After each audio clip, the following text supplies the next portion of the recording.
욥기 23장 8절부터 17절까지의 말씀 제가 읽겠습니다. 그런데 내가 앞으로 가도 그가 아니 계시고 뒤로 가도 보이지 아니하며 그가 왼쪽에서 일하시나 내가 만날 수 없고 그가 오른쪽으로 돌이키시나 배울 수 없구나. 그러나 내가 가는 길을 그가 아시나니 그가 나를 단련하신 후에는 내가 순금같이 되어 나오리라. 내 발이 그의 걸음을 바로 따랐으며 내가 그의 길을 지켜 치우치지 아니하였고 내가 그의 입술의 명령을 어기지 아니하고 정한 음식보다 그의 입의 말씀을 귀히 여겼도다. 그는 뜻이 일정하시니 누가 능히 돌이키랴. 그의 마음에 하고자 하시는 것이면 그것을 행하시나니 그런즉 내게 작정하신 것을 이루실 것이라. 이런 일이 그에게 많이 있느니라. 그러므로 내가 그 앞에서 떨며 지각을 얻어 그를 두려워하리라. 하나님이 나의 마음을 약하게 하시며 전능자가 나를 두렵게 하셨나니 이는 내가 두려워하는 것이 어둠 때문이나 흑암이 내 얼굴을 가렸기 때문이 아니로다. 아멘. 순전함이라는 제목으로 하나님 말씀 전하겠습니다. 하나님은 내가 가는 길을 알고 계십니다. 욥에게는 고난이 겹쳐 쫄딱 망했습니다. 자녀들이 10명이나 하루아침에 다 죽고 자기의 건강마저 잃었습니다. 그리고 가장 소중한 사람, 아내와의 관계도 무너지고 맙니다. 이제 욥은 하나님이 안 보인다라고 고백합니다. 이것이 최대 위기입니다. 고난 중에 가장 위험한 것은 하나님에 대한 믿음이 흔들리는 것입니다. 고난 중에 하나님이 보이지 않는 것은 큰 고통입니다. 지금까지 하나님을 믿고 살아왔는데 고난을 당하게 되면 하나님, 저는 이렇게 고통스러운데 하나님 어디 계십니까? 이런 마음이 들거든요. 그런 생각이 들어올 때 위기입니다. 그 순간에 영적인 눈이 열려야 합니다. 본문 8절과 9절에서 욥은 하나님이 안 보인다라고 고백했습니다. 믿음의 눈이 열려서 하나님이 보이면 고난은 해석이 됩니다. 고난이 해석이 되면 해결되는 것입니다. 욥기의 마지막 부분에 가면 하나님이 말씀하시고 욥은 그 하나님의 음성을 듣고 회개하고 그리고 그때 회복의 역사를 경험하게 됩니다. 오늘 본문의 바로 앞에 욥기 22장에서 욥의 친구 엘리바스는 인과응보를 이야기합니다. 욥이 뭔가 잘못을 했으니까 네가 지금 벌을 받는 거 아니겠냐? 그러니까 겸손하게 하나님께 돌아가라. 그러면 회복될 것이라고 권면합니다. 하지만 욥은 이유 없이 고난을 당했습니다. 고난 당할 때 다른 사람들이 무슨 말을 하는지는 중요하지 않습니다. 하나님의 사람은 하나님의 말씀을 듣고 결론을 내려야 합니다. 고난 중에 있을 때 주위 사람들의 말에 신경 쓸 필요 없습니다. 안 그래도 힘든데 다른 사람들의 말 때문에 거기에 휩쓸려서 괴로워할 이유가 전혀 없습니다. 우리는 오로지 하나님의 말씀에 귀를 기울여야 합니다. 저는 이렇게 사는 사람을 봤습니다. 수요일에 수요기도에 설교 준비하고 이제 들어가려고 하는데 갑자기 카톡이 왔어요. 최우철 집사님이 응급실로 실려갔다는 거예요. 너무 놀라가지고 전교인에게 기도 제목을 드리고 간절히 기도했습니다. 다음날 신방을 갔습니다. 너무 멀쩡한 거예요. 스탠스를 2개나 박았다고 그러는데 근데 집사님 왜 이렇게 목이 잠겼어요? 너무 작아지고 그렇다고. 그래도 집사님, 우리가 너무 놀랐기 때문에 이번 주일에는 찬양인도 한 번만 쉬어요. 그래서 목사님이 전 그러시면 알겠습니다 그랬거든요. 그래서 제가 지유한 목사님 보고 찬양인도 준비하시라고 그래가지고 주보에다 지유한 목사라고 써 있어요 여기. 근데 어제 카톡이 온 거예요. 목사님, 저 오늘 출근했는데요 멀쩡합니다. 내일 찬양인도 할게요. 그래서 제가 그랬습니다. 집사님 감사합니다. 그런데 혈압 관리는 좀 잘해주세요. 근데 오늘 열정적인 찬양을 하는 거 보니까 혈압 관리가 잘 됐는지 모르겠어요. 근데 힘든 걸 알면서, 그리고 사실은 응급실에 갔고 응급 상황이었거든요. 혈관이 다 막힌 그런 거의 다 막힌 상황이었기 때문에 그 과정을 알기 때문에 오늘 열정적으로 기쁨으로 찬양하는 게 저에게는 그랬습니다. 여러분에게도 그랬을 것 같은데 더 큰 은혜가 됐습니다. 고난 중에 고난이죠. 근데 그 고난을 하나님이 이기게 하셨고요. 진짜 최 집사님은 주위 사람들의 말을 듣지 않는 것 같습니다. 오직 하나님의 말씀만 들으시는 것 같아요. 근데 이래야 됩니다. 고난 중에 욥의 친구의 말을 욥이 듣고 흔들렸다면 그 고난을 이길 수 없었을 거예요. 왜냐하면 욥의 친구들은 위로하러 와가지고 일주일 동안 아무 말도 못해요. 부자였고 믿음도 좋고 혹시 자기가 모르는 사이에 죄를 지을까 해가지고 그걸 위해서도 하나님께 제사 예배를 드렸던 사람이에요. 흠이 없게 살려고 애를 썼고 하나님께도 인정받은 사람입니다. 하나님이 사탄 앞에서 자랑한 사람이에요. 그런데 어이없이 쫄딱 망하고 자녀들 다 잃고 건강까지 잃었으니까 친구들이 와서 뭐라고 해줄 말이 없어요. 근데 일주일 딱 지나니까 친구들이 인과응보를 이야기하는 거예요. 아마도 네가 우리가 모르는, 너 자신도 모르는 죄를 지었으니까 벌을 받는 거 아니겠냐? 그렇지 않고 어떻게 하루아침에 이렇게 될 수 있느냐? 이게 사람들의 일반적인 생각이거든요. 근데 그렇지 않습니다. 이유 없이 고난을 당할 수 있는 것이죠. 그러니까 고난 중에 사람들의 말 때문에 흔들리시면 안 돼요. 그리고 고난 당하면 일단 내가 괴롭잖아요. 욥도 그랬거든요. 자기가 태어난 나를 저주한다고요. 내가 왜 태어나서 이런 고통을 당해야 되나? 감정적으로 정말 너무 힘든 거죠. 근데 자기의 감정이나 다른 사람들의 말은 중요하지 않습니다. 감정은 계속 변합니다. 가장 중요한 건 하나님의 말씀입니다. 하나님이 뭐라고 말씀하시는지 들어야 합니다. 평소에는 편안할 때는 잘 안 들립니다. 근데 고통스러울 때는 하나님의 말씀이 아주 잘 들립니다. 고통 중에 있으면 말씀 한마디도 놓치지 않으려고 합니다. 왜냐하면 그 말씀이 나를 살리기 때문이에요. 평안할 때는요, 하나님의 음성이 잘 들리지 않고 말씀이 깨달아지질 않아요.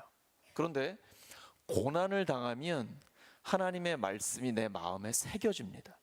온 몸으로 고난에 부딪히면서 그 말씀이 체득되는 것입니다. 머리로 이해하는 거랑은 차원이 다른 겁니다. 우리가 성경을 공부해가지고 지식적으로 알고 있는 것과는 전혀 다른 거예요.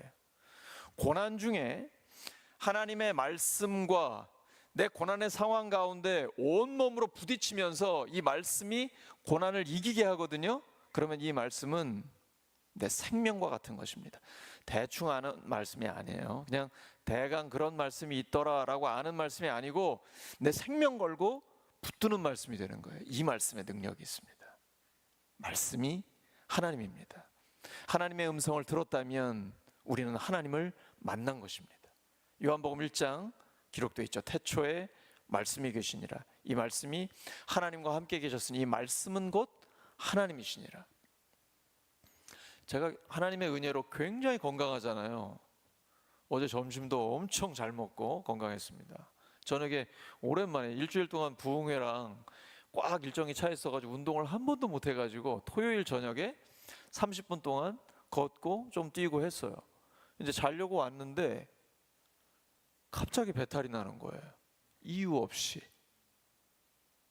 근데 감사하게도 빠르게 회복이 됐습니다. 잘 잤어요. 아침에 정상 컨디션이 될 줄 알았는데 별로 안 좋은 거예요. 주일인데. 하나님 어떻게 해야 될까요? 지금 제 건강을 관리할 수 있는 지혜를 주시옵소서 하는데 그때 떠오른 게 아침에 죽을 먹으라는 생각이 드는 거예요. 그래가지고 죽 2개 사다가 지금 제 얼굴이 죽 먹은 얼굴 같죠? 죽 먹고 어떻게 설교해요? 그런데요, 하나님의 능력은 약한 데서 완전해집니다. 여러분, 강한 척 할 필요 없습니다. 저는 수영을 굉장히 좋아하는 사람입니다. 수영을 너무너무 즐겨요. 근데 울산 와서는 단 한 번도 수영을 못했고, 부여에 있을 때도 잘 못해서 한 거의 7, 8년 만에 수영하러 갔는데 물에 빠져 죽을 뻔했어요. 수심이 3m인 줄 모르고 들어갔는데 발이 땅에 안 닿는 거예요. 당황하니까 죽을 뻔했어요. 구조대원이 옆에 있어가지고 저 살려줬거든요. 사람은요, 정말 약한 존재입니다. 우리는 하나님 앞에, 그리고 사람들 앞에 나의 약함을 정직하게 인정하는 것이 필요하고 중요합니다. 왜냐하면 나는 약하지만 하나님의 능력은 약한 데서 완전해지기 때문입니다. 욥은 이유 없이 고난을 당했습니다. 고난 당할 때 하나님의 음성을 듣고 결론을 내려야 됩니다. 하나님은 나의 감정, 다른 사람들의 생각과는 관계없이 내가 가는 길을 알고 계시기 때문입니다. 하나님은 내 앞에 아무것도 보이지 않고 삶은 미궁에 빠져 있다 할지라도 한 가지 확실한 걸 주님이 말씀해 주십니다. 내가 가는 길을 하나님이 알고 계시다는 것입니다. 하나님은 모든 것을 아십니다. 우리는 자신이 가는 길을 몰라도 하나님은 알고 계십니다. 제가 물에 빠져 죽을 뻔했다가 나왔거든요. 너무 창피한 거예요. 내 아들도 옆에 있었는데, 아니 아빠가? 너무 죽을 뻔한 것보다 창피한 게 더 힘든 것 같아요. 내가 물에 빠져 죽을 거는 상상도 못했어요. 하나님을 알고 계신 거죠. 그때 하나님을 더 깊이 깨달았어요.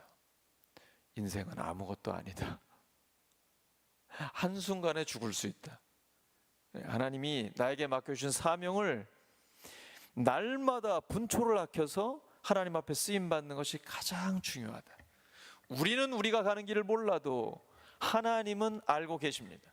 그러므로 우리 삶에 일어나는 사건이 우리의 삶을 결정하는 게 아니에요. 하나님이 우리의 삶을 주관하고 결정하십니다. 하나님이 알지 못하시는 일은 우리 삶에 일어나지 않습니다. 하나님은 내가 가는 길을 알고 계십니다.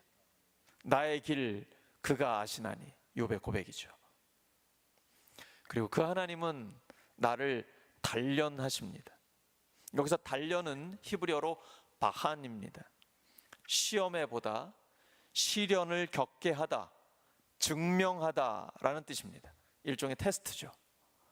그러므로 이 연단을 통과하지 못하면 정품이 될 수 없습니다. 불로 연단하는 과정을 거치지 않으면 불순물이 남아있을 수밖에 없습니다. 우리는 시련을 통과하면서 변화됩니다. 깨끗해지고 성숙해지고 속사람이 단단해집니다.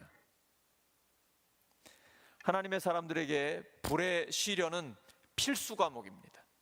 시련의 장소는 광야입니다. 광야에서 인간의 교만을 다 걷어내십니다. 연단의 과정 속에서 죄의 찌꺼기가 계속 나옵니다. 한 번으로 연단이 끝나는 게 아닙니다. 평생 연단은 계속됩니다. 하나님은 우리가 순전해질 때까지 연단하십니다. 하나님에게는 큰 계획이 있으시거든요. 우리를 향한 큰 그림이 있어요. 지금과는 차원이 다른 존재로 하나님은 만들기를 원하셔요. 그러려면 이 연단의 과정을 반드시 거쳐야 합니다. 연단의 과정 없이 하나님 그냥 아무 일 없이 지내게 해주세요. 이거 형통 아닙니다. 성경에서 말하는 형통은 아무 일 없는 게 아니에요. 연단의 과정을 통해서 하나님의 사람으로 만들어지는 것이 형통함이에요. 요셉이 고난 속에 있잖아요. 하나님이 함께 하시니까 형통하다라고 기록하고 있습니다. 의외로 요셉이 총리가 됐을 때는 형통하단 말이 없어요. 노예로 있을 때, 감옥에 있을 때 그 고난 중에 하나님이 함께 하시니까 형통한 거예요. 하나님과 함께 고난을 뚫고 나아가는 것이죠. 그리고 그 연단의 과정을 거치니까 요셉이 입만 열면 하나님이 나옵니다. 형들이 나를 미워해서 팔았지만 형들이 나를 보낸 게 아니고 사실은 하나님이 나를 먼저 보내셨다고. 많은 영혼들을 구원하시기 위해, 생명을 살리시기 위해서 하나님이 나를 먼저 보내셨다고. 하나님의 섭리가 있다고. 이게 고난의, 연단의 과정을 거친 다음에 나오는 고백인 것입니다. 고난을 통과하면서 성품의 변화가 생깁니다. 사람의 성품이 잘 변하지 않습니다. 그런데 고난을 거치면, 이 엄청난 대가를 치르게 되면 사람이 변합니다. 아무리 강한 사람도 온유해집니다. 아주 교만하고 잘난 척하는 사람도 겸손해집니다. 예수님을 닮게 되는 거예요. 십자가 다음에 부활이 옵니다. 우리가 예수님을 닮고 싶잖아요. 하나님이 우리를 부르시고 구원하신 목적이 예수님을 닮게 하시는 거잖아요. 그냥 안 됩니다. 세상에 거저되는 건 없습니다. 연단의 과정을 거쳐야 합니다. 그러면 하나님께서 우리의 성품을 변화시켜 주십니다. 우리가 살아가면서 죽고 사는 문제 때문에 흔들리는 경우가 있어요. 생존의 문제로 처절한 고통을 당할 때가 있습니다.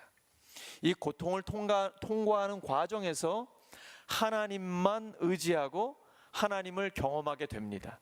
그러면 이제 웬만한 문제로는 흔들리지 않습니다. 왜냐하면 어마어마한 고통을 하나님과 함께 극복했기 때문입니다. 그러면 웬만한 건 문제가 되지 않습니다. 우리는 우리에게 찾아오는 연단과 시련을 믿음으로 견뎌야 합니다. 고통스러워서 피하고 싶습니다, 솔직히. 하지만 피한다고 해결 안 됩니다. 고난은, 연단은 정면 승부해야 합니다. 왜? 하나님이 허락하신 연단이기 때문이에요. 그리고 어떤 연단이 오고 시험이 와도 우리는 다 이길 수 있습니다. 감당할 수 있습니다. 고린도전서 10장 13절에 하나님이 약속하셨기 때문이에요. 사람이 감당할 시험밖에는 너희가 당한 것이 없나니 오직 하나님은 미쁘사 신용이 100%예요. 너희가 감당하지 못할 시험 당함을 허락하지 않으십니다. 감당하지 못할 것 같으면 시험 당할 즈음에 또한 피할 길을 내십니다. 우리로 하여금 넉넉히 감당하게 하십니다. 그래서 연단을 피하는 것이 아니라 오히려 기뻐해야 합니다. 베드로전서 1장 6절과 7절입니다. 여러분 읽으십니다. 시작. 그러므로 너희가 이제 여러 가지 시험으로 말미암아 잠깐 근심하게 되지 않을 수 없으나 오히려 크게 기뻐하는도다. 너희 믿음의 확실함은 불로 연단하여도 없어질 금보다 더 귀하여 예수 그리스도께서 나타나실 때 칭찬과 영광과 존귀를 얻게 할 것이니라. 아멘. 베드로전서를 받고 있는 초대교회 성도들은 예수님을 믿는다는 이유 하나 때문에 고통을 당합니다. 초대교회는 그랬습니다. 감옥에 들어가고 순교를 당하고, 이 고난이 현실인 거예요. 내가 실제로 육체적인 고통을 당하고 경제적인 피해를 입고 심지어는 목숨을 잃을 수도 있는 거예요. 그들이 근심, 걱정이 되죠. 똑같은 사람이니까요. 그런데 크게 기뻐하는 거예요. 믿음이 너무나 확실하기 때문에. 불로 연단하면 불순물이 빠져나가면서 순금이 됩니다. 하지만 그 순금도 결국은 없어집니다. 하지만 연단을 거쳐 순금보다 더 귀한 믿음이 있으면 이 믿음은 없어지지 않습니다. 그리고 예수님이 다시 오실 때 하나님 앞에 칭찬받게 되는 것입니다. 연단은 끝까지 잘 받아야 합니다. 중간에 그만두면 원점으로 돌아갑니다. 저 그런 분들 보거든요. 끝까지 받으셔야 돼요. 대충 받으면 처음부터 다시 시작해야 돼요. 연단은 마지막까지 믿음으로 통과해야 합니다. 그러면 놀라운 일이 일어납니다. 순금 같은 믿음을 갖게 됩니다. 요셉처럼 끝까지 믿음으로 연단을 통과하게 되면 그때 하나님이 하나님의 형통함을 우리에게 허락하셔서 하나님의 복을 누리고 이게 흘러 넘쳐가지고 수많은 사람들에게 하나님의 복이 다다르게 되는 것입니다. 새가족들은 왜 그래야 돼요? 라고 의문이 생길 수 있어요. 예수님 믿고 좀 편안하게 잘 살고 싶어서 왔는데 왜 연단을 받아야 됩니까? 새 가족들은 연단이 없을 수도 있어요. 근데 이제 신앙이 성숙해지다 보면 연단을 주실 수도 있고요. 또는 이제 초신자가 예배를 막 드리기 시작하는데 신앙생활 시작할 때 시험이 오는 경우도 있어요. 이거 마귀가 우리의 구원을 뺏으려고 하는 계략입니다. 우리를 유혹하는 거예요. 넘어뜨리려고 하는 시험입니다. 이거는 이기셔야 됩니다. 우리가 구원받고 하나님의 사람으로 든든히 세워지는 것을 방해하려고 해요. 제가 목장 모임을 할 때마다 그런 고백을 들어요. 새 가족이 목장 모임에 나오려고 하면, 교회 예배에 나오려고 하면 계속 마음에 시험이 오는 거예요. 하루만 빠질까? 가기 싫다. 이런 마음이 있어요. 그럴 때 꼭 가셔야 합니다. 왜냐하면 그때 가면 하나님의 은혜를 받게 됩니다. 그걸 알기 때문에 못 가게 하는 거거든요. 신앙생활은 영적인 전쟁입니다. 보이지 않지만 보이는 것보다 더 확실한 전쟁이 있어요. 믿음은 이 시험을 이기게 합니다. 기도 외에는 이런 종류가 나갈 수가 없어요. 예수님의 제자는 연단의 과정 필수입니다. 반드시 거쳐야 돼요. 히브리서 5장 8절과 9절입니다. 시작. 그가 아들이시면서도 받으신 고난으로 순종함을 배워서 온전하게 되셨은즉 자기에게 순종하는 모든 자에게 영원한 구원의 구원원이 되시고. 그가 누굽니까? 예수님이에요. 하나님의 아들인데 예수님도 연단 받으셨습니다. 예수님의 제자도 연단을 받아서 성숙해지는 것입니다.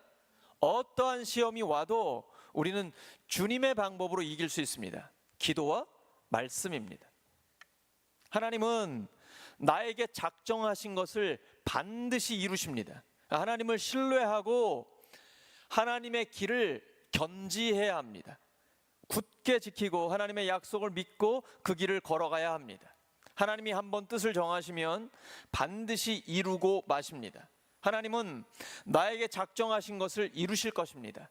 그래서 나는 오직 하나님 때문에 떱니다.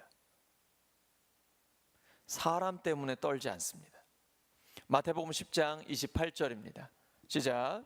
몸은 죽여도 영혼은 능히 죽이지 못하는 자들을 두려워하지 말고 오직 몸과 영혼을 능히 지옥에 멸하실 수 있는 이를 두려워하라. 몸은 죽여도 영혼은 능히 죽이지 못하는 사람을 두려워하지 말라고 하셨습니다. 이건 명령이에요. 혹시 두려운 마음이 들어와도 물리치셔야 돼요.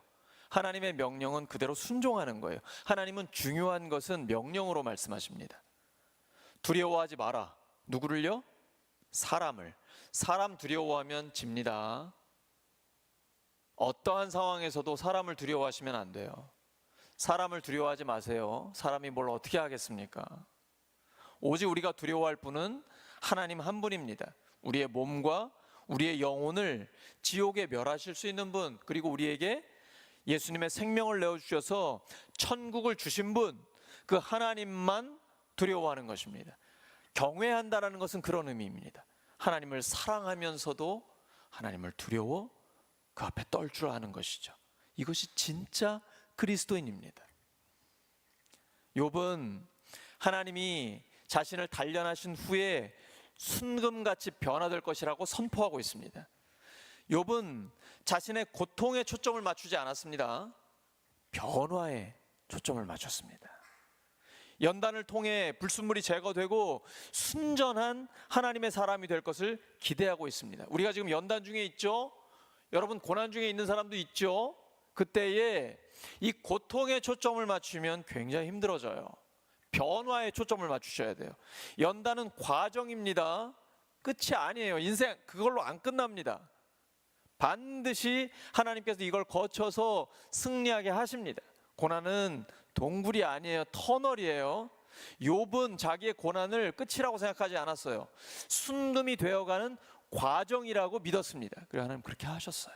하나님의 사람에게 연단은 과정이지 끝이 아닙니다. 잠언 29장 18절입니다. 시작.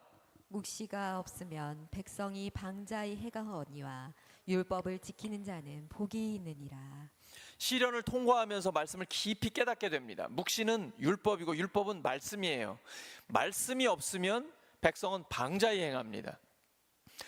하나님의 말씀을 듣지 않기 때문에, 하나님의 음성을 듣지 못하기 때문에 비전이 없어요. 꿈과 목표가 없어요. 그러니까 자기 하고 싶은 대로 살아가는 거예요. 이 묵시, 말씀, 비전은 내 야망이 아니에요. 하나님이 우리에게 주신 사명이에요. 하나님의 꿈, 하나님의 목적, 하나님의 목표, 성령의 비전이에요. 이게 있으면 인생 방자에 살 수 없어요. 분초를 아껴서 하나님의 영광을 위해 달려가게 되어 있습니다. 그래서 고난도 우리에게는 유익이에요. 시편 119편 71절입니다. 고난을 당한 것이 내게는 오히려 유익이 되었습니다. 유익하게 되었습니다. 왜요?